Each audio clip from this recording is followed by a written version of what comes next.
everyone, and welcome to TalkSped. We continue our conversation about how technology can support children on the autism spectrum. Today, I'm very excited to share this conversation with a very special guest. My guest is Ria Ranjan. Ria is a 17-year-old, a junior at Monte Vista High School in Cupertino in the Bay Area. She's a local, very good friend of Renu and Rajiv, and I am so excited to see the enthusiasm my young guest has about how she uses technology and is taking it to the next level. But also, Ria is an editor-in-chief of a STEM newspaper at her school. So I'm going to let Ria tell me a little bit more about this wonderful project that she's been working on. So Ria, share a little bit with our audience. What are you doing? Yeah, thank you. So this is kind of the main attraction of my entire project. It's a robot. It's called Blossom, and it was engineered and designed by researchers at Cornell University. One of the main uses of this robot is actually help with the social emotional learning, specifically with emotion recognition for kids with autism spectrum disorder. And Blossom is just one of the many different socially assisted robots that are out there to help kids with. Yes, we all know that, understanding of emotions and empathy and, just that piece is a challenge for children and adults on the autism spectrum. So I'm really curious to know more about how did you get interested and what was the first time that you learned about this, in your journey? So actually it's interesting. My freshman year was when I first got exposed to just the idea of using robots to help different underrepresented groups. I was interning the summer of my freshman year at the University of Southern California, specifically at their interaction lab through a program that they have called Shine, where they bring in some high school students to do research with them. And that was really eye-opening because the specific field that they deal with is socially assistive robotics. And that's basically using robots with some sort of social application. And so that intersects with, I think, a lot of the work that researchers are doing for autism spectrum disorder. And robots like the one that I have can be used to help kids with autism learn a variety of different social skills and emotional skills. And so from that experience, fast forward to quarantine, I kind of began using the skills that I had developed to start my own project with this robot, which I actually built on my own. I think you can pretty much tell. So yeah, it kind of started from there, and then it's culminated into me starting my own project. Great. Yeah, this looks very handy. Like, it doesn't look like the robot I have in my mind, right, when I think of the word robot.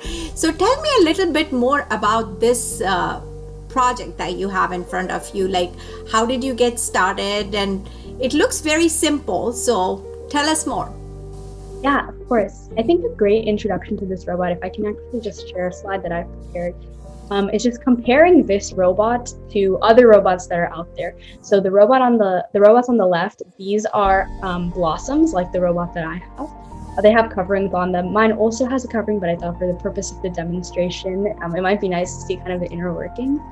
And then the robot on the right, that is an iPal robot. And iPal, I think when people picture robots, that's kind of what they picture, with this kind of like geeky computer looking sort of aura around it. And iPal has also been used for similar applications to help with like empathy and emotion recognition for kids with autism spectrum disorder. And so I think like you can kind of see that there's a bunch of differences with the two robots.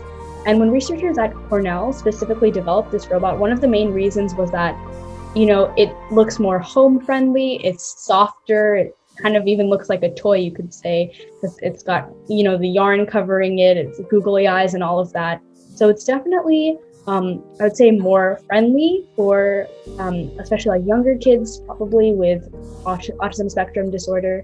And so I think that was one of the goals, is making this like tensile, soft robot that really anyone can build. Like I built it in my room. And I think like with that, it just increases the accessibility and usability of these types of tools, which are robots that can really help with social assistance.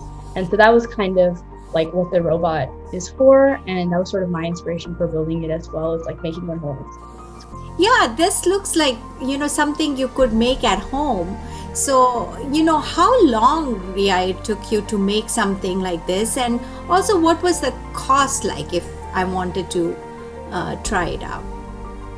So I worked on it over the summer. Luckily, I didn't have school during that time. So, along with preparing for school, with this, what took me about a month to like fully build and finish the robot, and that also included like ordering materials.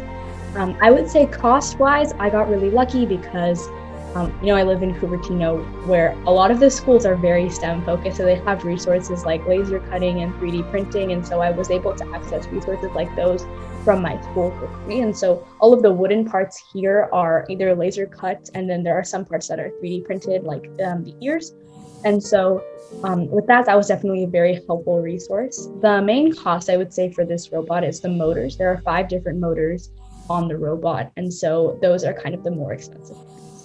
But Right. yeah, it's definitely more affordable than other robots out there. So No, I really like the design when you showed. It's looks very soft and something I would like to touch. And I know that there's a sensitivity in that group of children. It can be, there are some who would be hesitant, but these look very friendly and something that I would like to touch and play, or look at least. So definitely, how did who helped you in making this robot? Actually, I would say my mom was a really big help in the process. While I did most of the building on my own and like, soldering, wiring, all of that, she helped me build the covering for my robot, which it's not on the robot now, but it's very similar to the ones that you see in the slides. And so that was really helpful because I don't know how to crochet or knit. So yeah, my mom was very helpful through the entire process. And then also there was a teacher at my school, the engineering teacher, and he was really, really supportive. His expertise, he is a mentor, he's the advisor for our school's robotics team, and his expertise was also really, really invaluable.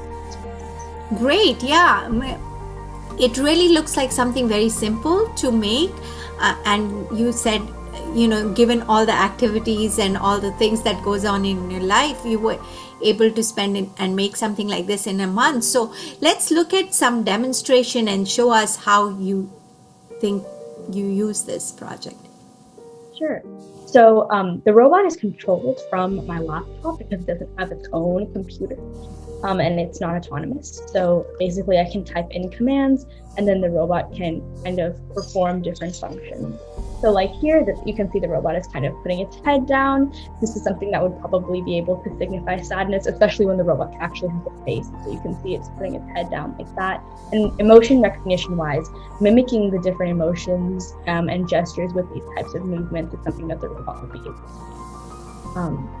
And then I guess another thing that I could demonstrate that I think would show like other workings of the motors are some other gestures. So you can see here like the robot is kind of like it's turning away from me, and then it's putting its head down. It kind of mimics sort of like the like disappointment or sadness and like animosity. That's kind of more complex emotion-wise.